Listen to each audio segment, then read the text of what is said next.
Buhay po naman tayo. Yan po ang aking daddy, Loy. Love na love ko po yan. Kasi po, nung baby pa po ako, nasa tiyan pa po ako ng mama ko. Sila po ni mami lang ang nag-aasikaso sa akin. Galing na po ba, diretso po sa ospital para po dalawin ako. Siya po, ipinakikilala ko po sa buong mundo ang aking daddy, Lo, Bedasto Romano Diaz. Ayan. Yan. Mabait Anong tsaka mabait? mabuting tao. Wala akong kasama. Uy, Maurice, ano ba? Dali na nag-aantay na mo doon. Paano kain? Kumain ka na. Naglalaro pa ako. Paano ka naman? Hindi ako pumunta ba? Ba't ako kailan yun? Naglalaro pa ako. Ano kakakain? Anong oras na, oh?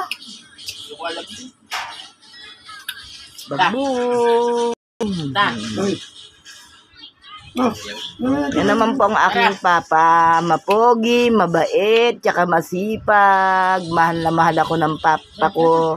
Kaya ang saya-saya ng pamilya ko kasi kumpleto kami kumpleto na po ang pagkatao ko. May papa, mama, may mamila, may dalo, may mga tito at mga tito. Kaya napakaswerte ko. Babu, thank you for watching. Love you all.